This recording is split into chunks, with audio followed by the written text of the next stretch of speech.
আসসালামু আলাইকুম। আমি প্রফেসর ডক্টর মোহাম্মদ জাফরুল্লাহ বলছি ইউটিউব স্বাস্থ্য কথা চ্যানেল থেকে। আমাদের আজকের প্রতিপাদ্য বিষয় রিউমেটিক ফিভার।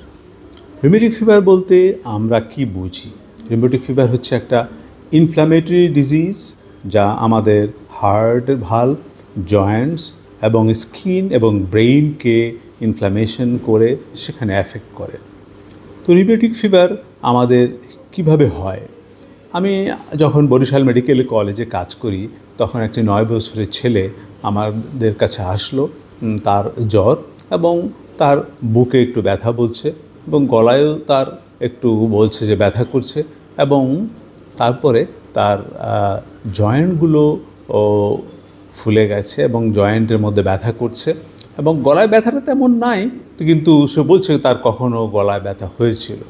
তা আমরা তখন তার থ্রট সোয়াব নিয়ে কালচার করে দেখি যে সেখানে স্ট্রেপ্টোকক্কাস বেটা হেমোলাইটিকাস পাওয়া গিয়েছে এবং সেই সাথে আমরা তার ব্লাড কাউন্ট করি, কমপ্লিট ব্লাড কাউন্ট, তার ইএসআরটা হাই পাওয়া যায় এবং তার সিরিঅ্যাক্টিভ প্রোটিন করে দেখা যায় সেটাও হাই হয়ে গেছে এবং সেই সাথে এএসও টাইটার করে দেখলাম, অ্যান্টিস্ট্রেপ্টোলাইসিন সেটাও বেশি।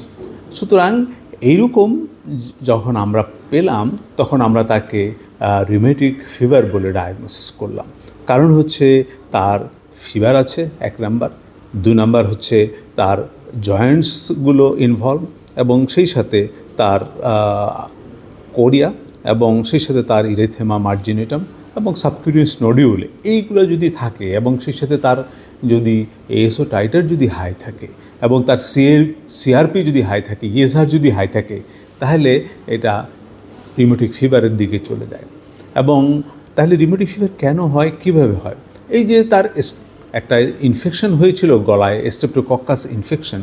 স্ট্রেপ্টোকক্কাস ইনফেকশন হওয়ার জন্য তার স্ট্রেপ্টোকক্কাসের অ্যাগেনস্টে যে অ্যান্টিবডি তৈরি হয়েছে বডিতে, সেই অ্যান্টিবডিটাই মূলত দায়ী।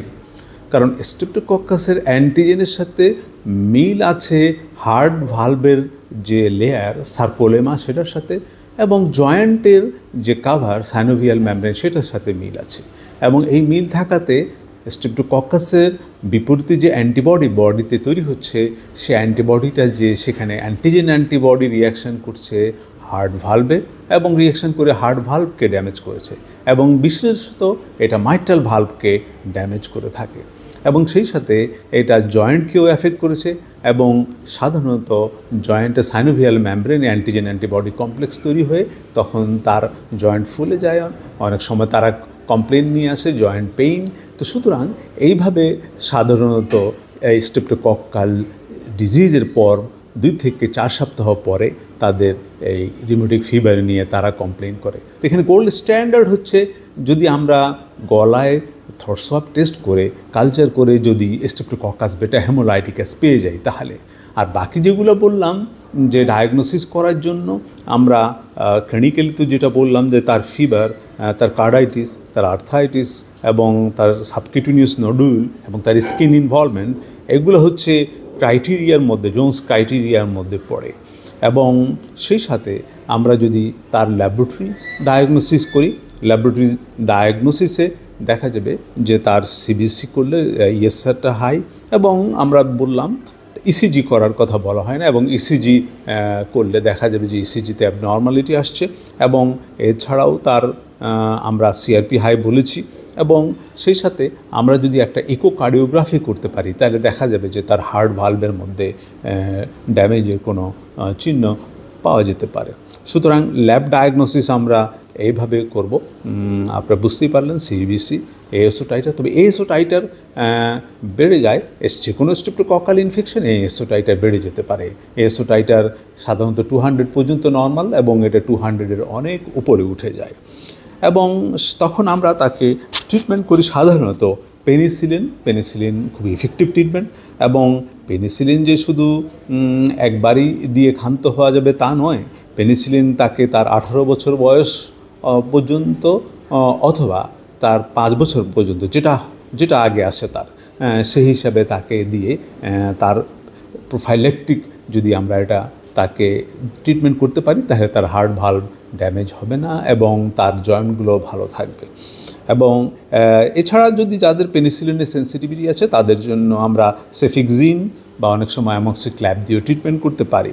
তাহলে কমপ্লিকেশন কী এই রিউমেটিক ফিভারের কমপ্লিকেশন হচ্ছে একটা, আমরা বুঝতেই পারলাম যে এটা হার্ট ভাল্ব, বিশেষ করে মাইট্রাল ভাল্বকে এফেক্ট করে এবং সেই সাথে আপনার জয়েন্টগুলোকে ইনভলভ করে। অনেক সময় জয়েন্ট এত বেশি ইনভলভ হয়ে যায় যে জয়েন্টের অ্যাবনর্মালিটি হয়ে যায়। এবং সুতরাং আমরা এইভাবে রিউমেটিক ফিভার যদি হয় কারো স্ট্রেপ্টোকক্কাল ইনফেকশনের হিস্ট্রি যদি থাকে, তাহলে আমরা অবশ্যই তাদেরকে ভালোভাবে ট্রিটমেন্ট করব এবং সেই ট্রিটমেন্টটা প্রোফাইল্যাকটিক, তাকে তার 18 বছর পর্যন্ত তাকে ট্রিটমেন্ট করে, এবং বাচ্চারাই এটাতে বেশি এফেক্ট হয়। আমরা 18 বছর পর্যন্ত ট্রিটমেন্ট করব অথবা 5 বছর তাকে এই ইনজেকশন দিব, পেনিসিলিন ইনজেকশন। সুতরাং এইভাবে তাদেরকে ভালো করা যেতে পারে এবং প্রোফাইল্যাকটিক প্রিভেন্টিভ আমরা মেজার নিতে পারি, যাতে তার হার্ট ভাল্ব ড্যামেজ না হয় এবং তার কখনো জয়েন্টও কোনো ইনভলভ না হয়। সুতরাং আজকে এতটুকুই। আমরা এখন কিন্তু রিউমেটিক ফিভার অনেক কম পাই, কারণ হলো মানুষ গলায় ব্যথার সাথে সাথে এবং জয়েন্ট ইনভলভ এবং ফিভার হওয়ার সাথে সাথে মানুষ ডাক্তারের কাছে যায়। মানুষ অনেক সেন্সিটিভ হয়েছে এবং ডাক্তাররা তারা টেস্ট করে, ক্লিনিক্যালি টেস্ট এবং ল্যাবরেটরি ডায়াগনোসিস করে সাথে সাথে তাদেরকে ট্রিটমেন্ট দেন।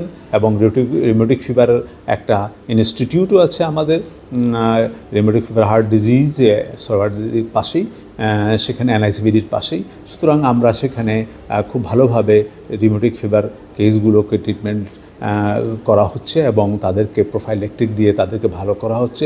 রিউমেটিক ফিভারের কেস এখন আমাদের দেশে অনেক কম এবং সামনে যেন এটা আর কখনোই আমাদের এই চিলড্রেন পপুলেশনকে এফেক্ট না করতে পারে, সেদিকে আমরা বিশেষভাবে নজর রাখব। এতটুকু বলেই আজকে এখানে শেষ করছি। আপনারা ভালো থাকুন, সুস্থ থাকুন। আমার চ্যানেলকে আপনারা দেখুন এবং লাইক দিন এবং সেই সাথে শেয়ার করুন। সকলকে ধন্যবাদ। আসসালামু আলাইকুম।